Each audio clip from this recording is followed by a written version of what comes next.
Hey guys, welcome back. This is video number 3 in a row, and yes, I have worn something different in every video. Yeah, so in this video I'm going to pretty much talk about the changes of things that I have done via my ID, social security card, name change, all of that. So that's exciting, but I can only really talk about it. I can talk about it as much as I want, but I can only help those who live like in my county is what I was trying to say. I'm not trying to be a dick. So I live in Geauga County. So those of you who are in my county, it's great. I can help you. Otherwise, I cannot help you because every county is different. Based solely on their laws or whatever. I don't know. All of Ohio's laws are pretty much the same. It's just from county to county on what they want to go through and what their process is and stuff like that. I know there's definitely some changes between Geauga County and Cuyahoga County. And I've talked to a few guys who went through Cuyahoga County and things happen so differently in Geauga County. So I don't know what's going to happen with your county, your state, or whatever you have to go through, because I don't know. I can only tell you what I went through. So being said, on January 1st, March, April 16th or 17th, I turned in my paperwork into the courts to legally have my name changed to Kyler Austin, and I had to pay them $175, and with all my paperwork and a long copy of my birth certificate. It wasn't the short version. They did not mention that on their website, so I had to go about and had to go back and get a long copy of my birth certificate and whatnot. So it was a process with that. But I needed my long version of my birth certificate and all the paperwork and forms off the internet, which I was able to print off at home, so I didn't need any money for that. So when I dropped that off, I have to have your payment and whatnot, which I had everything, so I turned all that in, and they told you that it needs to be published for 30 days. And whatnot. I think that was a stupid law, and the lady agrees with me, but it's for Ohio. That's what you have to do. And so I had to wait 30 days. I got a letter like the next day in the mail that said May 19th is my court hearing for my official name change. And that was exciting. I was like, wow, that's here already. So, yeah. So a month went by, and I went to court on May 19th. I had my best friend with me, and it was kind of funny because they kept thinking that she was changing her name or something like that, because they kept calling to her and referring to her that we'll be with you, not even looking at me or anything like that, when I was the one that was there for the name change.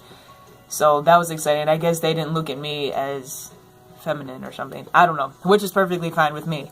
But so I went into the courtroom after waiting for a little bit.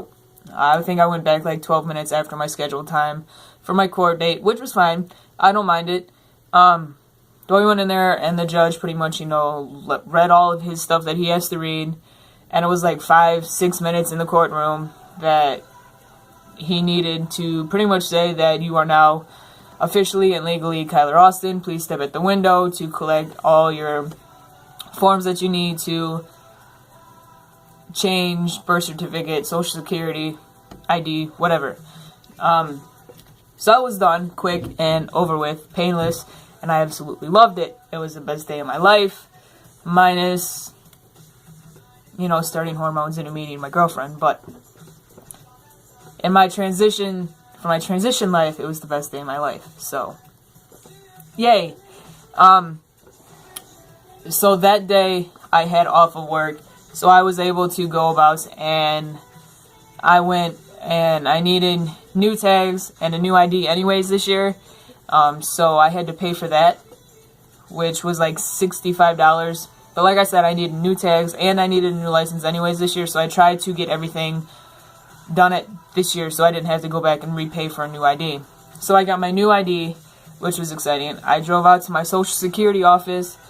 I applied for my new Social Security card. I received that like 10 days later with my new name on it. So that's exciting. I just printed off the forms off of the internet and things of that nature. So the only thing that like really bothered me is the fact that I couldn't change my gender for my Social Security until I have some type of sex, reassignment surgery. So, which is alright, it happens, I guess, it's the laws for them.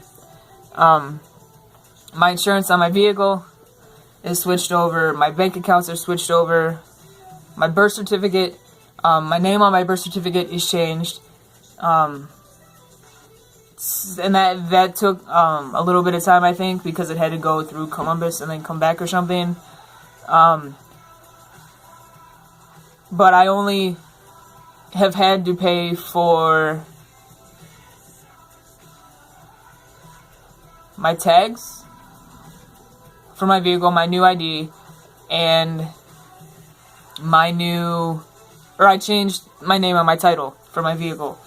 And those are the only 3 things that I've had to pay for, and my first copy of my birth certificate. But it's been pretty easy, I guess, for me to change everything. You just need to have your letter from the courts that you can take with you, and you get multiple copies of that. Get like 6, 7, 8 copies of it.